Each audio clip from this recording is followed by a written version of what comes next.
જય માતાજી ખેડૂત ભાઈઓ. તો અત્યારે ગુજરાતમાં વરસાદનો રાઉન્ડ ચાલુ રહ્યો છે અને ટૂંકા ગાળાની મગફળીમાં મોટું નુકસાન થઈ રહ્યું છે.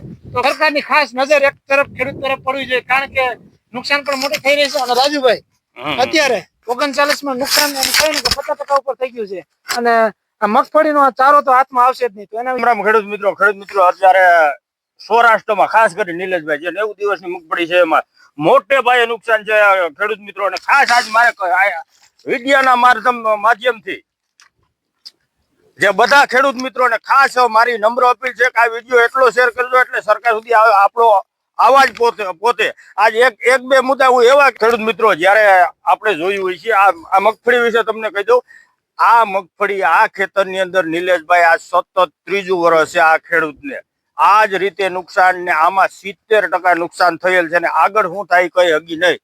ખેડૂતનું નામ છે ખેડૂત મિત્રો લક્ષ્મણભાઈ આલાભાઈ દયાતર, ગામ ગાંગેચા, તાલુકો માળિયા હાટીના, જિલ્લો જુનાગઢ. હવે હું તમને આગળ વાત કરું. ઘણા એવા મુદ્દા છે, સમજી લ્યો. એક મુદ્દો તમને બીજા દેશ જે બહારના દેશ તમે સાંભળ્યું છે ન્યૂઝમાં નિલેશભાઈ કે દેશમાં જયારે અસ્ત્રનું ખાડે જાય ને એ ભારત સરકાર ઘણા એને બેઠું કરવા ઘણી સહાય કરતી હોય, કરોડો અબજોની સહાય કરતી હોય. અને બીજું એક કંપની ક્યાંય જયારે ઘાટામાં હાલતી હોય અથવા બંધ થઈ જાય તો સરકાર એને પાછી બેઠી કરવા આટલું કરોડો ને અબજોની સહાય કરતી હોય. એના સામે આપણે કોઈ વાંધો નથી. પણ અહીંયા મુદ્દો એ છે કે ખેડૂતને અવડું મોટું નુકસાન છતાં સરકાર અથવા એના જે અધિકારી શું કહે ભાઈ 10-15% નુકસાન છે. તો ભલે હું એમ કહું તમે તમારા અધિકારીને જે વિશ્વાસપાત્ર હોય એને સર્વે કરવા સ્થળે મોકલો અને જે આ બીજાને સહાય કરે એટલી નથી, પણ આ ખેડૂતને જેટલું નુકસાન ગયું ને એટલું જો સરકાર સહાય કરે તો ખેડૂત પાછો બેઠો થઈ જાય. નકર નિલેશભાઈ આમાં ઘણા ખેડૂએ વ્યાજે લીધીને ખર્ચ કરેલું હોય. તો નિલેશભાઈ ખેડૂતમાં જ્યારે વાવતા હોય ત્યારે ખાતર, બિયારણ, દવા આ કેવડો બધો ખર્ચ સડાયો હોય અને એનો ખેડૂતનો પરિવાર હોય એની સપના પણ મોટા મોટા જોયા હોય નિલેશભાઈ કે આપણો પાક થાહથી આ કરશું ઓલું કરશું. પણ જો સતત ખેડૂત મિત્રો 3 વર્ષથી જો આ પોઝિશન થતી હોય તો એ ખેડૂતની હાલ કેવી થતી છે યાદ રાખજો.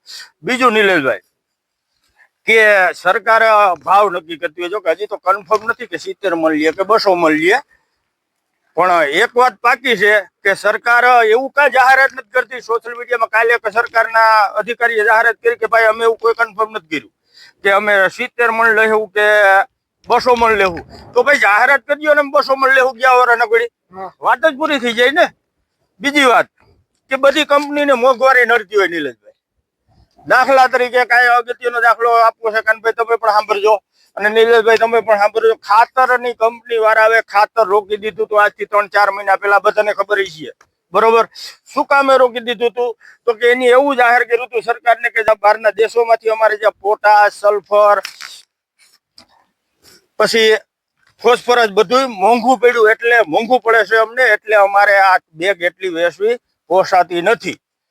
તો ખેડૂત મિત્રો ખેડૂતને દવા, ખાતર, બિયારણ, મજૂરી, ડીઝલ આ બધું મોંઘું નથી થઈ ગયું અને ખેડૂતને તો બજાર ભાવ ન્યા અને હજ તો ત્યાં થઈ ગઈ નિલેશભાઈ. કાલે એક યાર્ડના ભાવ હું જાણતો હતો, ત્યાંથી યાર્ડના સત્તાધીશોએ હરાજી ચાલુ કરી ને 700 રૂપિયા હરાજી ચાલુ કરી. હવે કલ્પના કરી લો અવડું મોટું નુકસાન, અવડો બધો ખરાશ.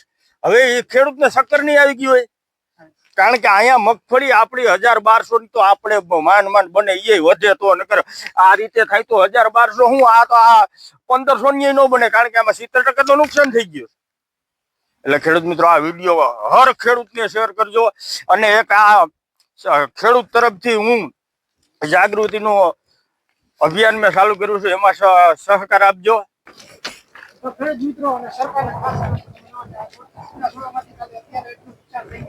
હજી પણ વરસાદ રહે અથવા આવશે તો કેટલું નુકસાન થઈ શકતું હોય. તો ખેડૂત ભાઈઓ એક મેન રાજુભાઈ જાગૃત અભિયાન ચાલુ કર્યું છે અને એની લિંક આ વિડીયોની ઉપર છે, તમે જોડાઈ જજો અને ખાસ કરીને બધા ખેડૂત ભાઈઓ એમાં જોડાય અને એક જાગૃતિ આવે. કારણ કે અત્યારે હરેક ખેડૂતો અલગ બધાની રીતના મહેનત કરતો હોય જતો હોય, પણ મારું કહેવાનું એમ છે કે બધા સહમત થાય, એક થાય તો જ કાંઈક થાય, બાકી સરકાર અમે આપણે હારશું. એટલે મારો અને રાજુભાઈ નો ધ્યેય છે કે બધા ભેગા થાય, ગ્રુપ બનાવી સોશિયલ મીડિયા દ્વારા અને હરેક જિલ્લા માટે, હરેક તાલુકા માટે, હરેક ગામ માટે હરેક ખેડૂત માટે અલગ અલગ જોગવાઈ હોય છે.